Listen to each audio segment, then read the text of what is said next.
Welcome to Beyond the Box. On this podcast, we explore what radical possibilities lie beyond the boundaries of our current beliefs and assumptions, and how that might make us more resilient to the challenges we're facing in our organizations, industries, and beyond. I'm Tamara Kellam, an organizational development consultant, passionate about transforming systems through collective resilience. In this episode, I'm going to explore the role of emotional intelligence in fostering resilience among groups of all kinds, executive teams, families, classrooms, and so on. I don't want to place any limitations on this topic. Now, collective resilience is a group's ability to adapt to problems in a way that makes them better prepared to face future challenges. They're more effective when the next setback comes, more capable because their relationships and ways of working have been strengthened by the situation. Collective resilience allows groups to stay collaborative and co-creative through setbacks. As a leader, teacher, or parent, it's important to notice the resilience of your particular group. One way is to pay attention to how you all respond to crises. You'll notice that I said you all and not they because you're a part of the group and it's dynamic. There's a tendency for group leaders to separate themselves from the group, which creates a blind spot when diagnosing group challenges. Now, think about how your group responds to crises. Do you mobilize quickly, rally around the challenge, and work together to find solutions? Or do you find that there's a pattern of finger pointing, shutting down, and becoming defensive? One is a sign of high resilience, and the other is a sign that there's low resilience. Now, emotional intelligence plays an important role in facilitating collective resilience. But figuring out your group's overall EQ is not a matter of averaging everyone's individual capabilities. Group EQ has less to do with how people are showing up individually and more to do with how emotional energy is channeled by the group as a whole.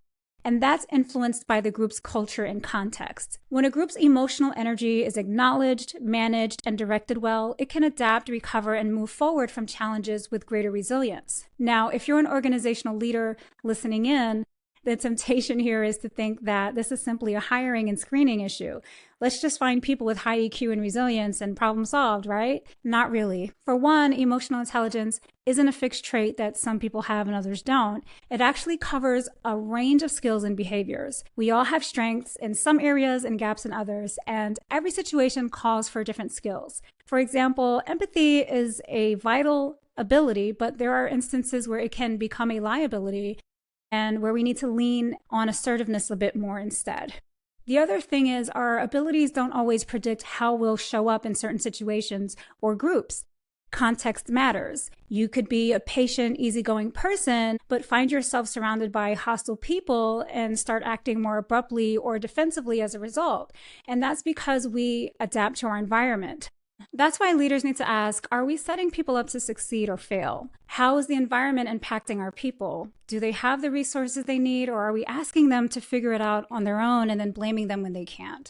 So we've established that assessing collective emotional intelligence isn't about scrutinizing individual performance. Instead, it's about paying attention to how emotions are being acknowledged, managed, and directed as a group, and whether there are processes that enable the group to carry out those behaviors. And that's influenced not only by individual skill, but by culture. In environments where emotions are treated as noise or distractions, practices that promote the development of emotional intelligence are usually discouraged. But in environments that see emotion as valuable data, EQ can flourish. Here are 3 practices that build group emotional intelligence. The first is acknowledging uncomfortable emotions by making it normal and safe to have difficult conversations. Groups with high emotional intelligence talk openly about setbacks, losses, and disagreements. Doing this helps everyone recognize emotional patterns that are influencing productivity, communication, and relationships. Difficult topics aren't swept under the rug, and the elephants in the room are named without humiliating anyone in the process. The second is using emotions to influence each other positively instead of weaponizing them, such as using them to guilt or control people or suppressing them. High EQ groups use emotions to generate excitement and joy to energize the group. They also know how to spark urgency and accountability when that's called for. Emotions are contagious, and these groups harness the power of emotional contagion constructively, which also means there's very little tolerance for talking about people behind their backs, not just for moral reasons, but because it erodes trust and brings down the mood or morale of the group. The third and final practice involves noticing how emotions influence decisions. They ask, where are our biases? Are we too optimistic or too risk averse? What information are we ignoring? How are our fears or hopes clouding our judgment? And there's a willingness to own up to those patterns. Now, I know this can sound idealistic. You may be thinking, Tamara, that's not going to work in my organization or board or family.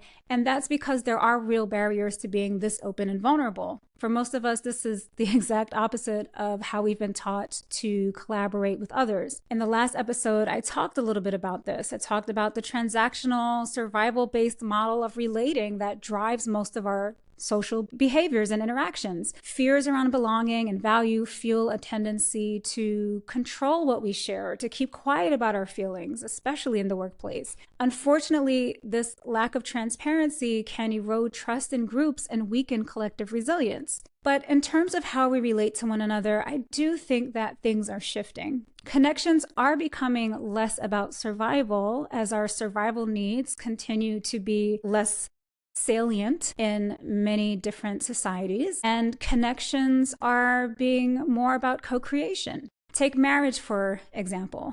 For centuries, it was purely transactional. It was a purely transactional arrangement, but the purpose of marriage is changing. Granted, there's a lot of upheaval in this area, but that's mainly because we're finding our footing in a paradigm where relationships aren't about survival, but something transcendent. More and more people are approaching marriage as a developmental journey, an arena for growth, and stretching one's capacity for commitment and intimacy. More and more, the purpose of relationships is shifting from survival-based belonging to co-creative connections. Co-creative connections are resonant. There are shared values, goals, and ways of being that create a container or a holding space for the group. It's where the group's ideas incubate, evolve, and grow.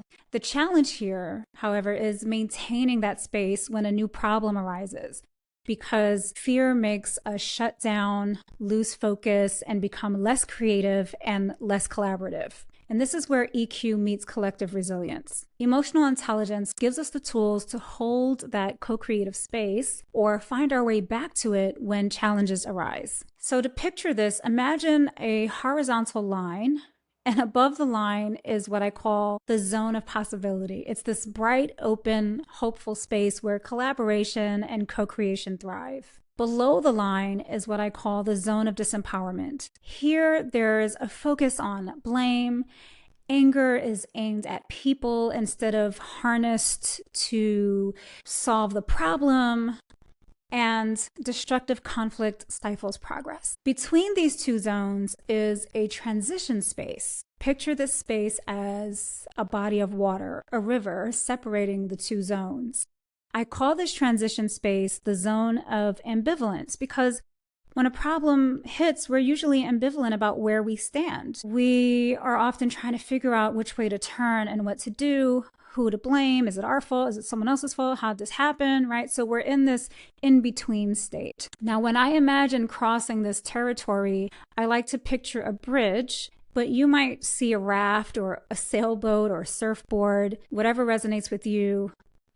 Go for it. I like the bridge because it offers height and perspective and also some stability. I can lean against the railing. I can gather myself until I'm ready to move forward. But what matters is how you and your group choose to cross this space together. Navigating this transition space is where collective EQ shines because you're harnessing the emotional energy of the group constructively to figure out how you want to move forward. So when a challenge arises, you can use this imagery to acknowledge that everyone might be feeling disoriented. So you could call everyone together and say, all right, hey, everyone, let's get on the bridge or the boat and acknowledge what's happening. And together, you can decide how you want to move forward.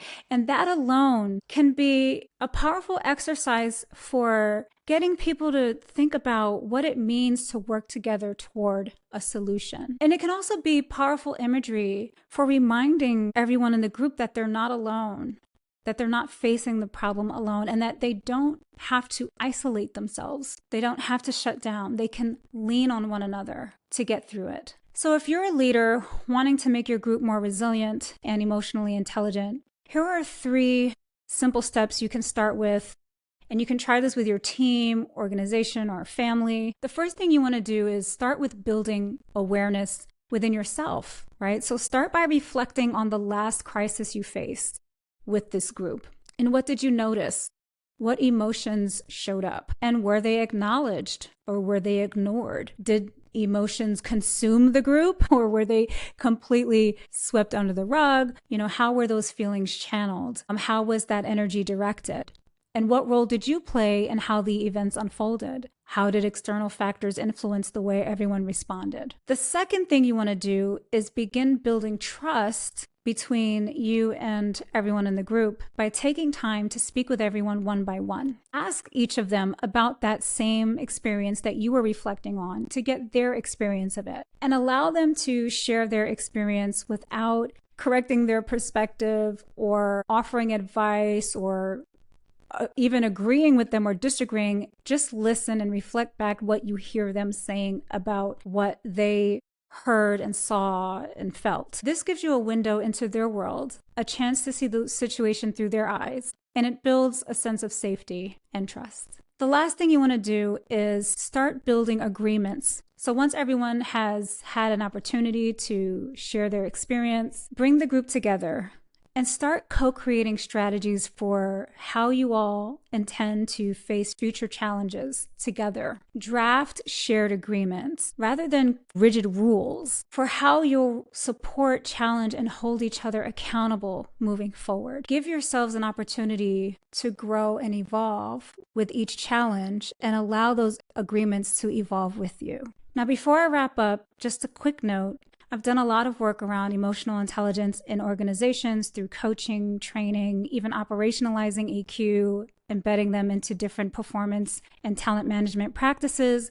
So if you'd like to learn more about that, you can visit my website at www.insighteqsolutions.com. That's www.insighteqsolutions.com. You can also email me at tamara@insighteqsolutions.com. Separately, if you have any questions or comments about the podcast, you can email me at tamara@livebeyondthebox.com. I am currently creating a Beyond the Box leadership development program where emotional intelligence will play a central role. I'll announce when the program is live, but until then, you can find my current offerings at insighteqsolutions.com, my current coaching and organizational development offerings. In the meantime, feel free to get in touch. Thank you for listening. And until next time, take care.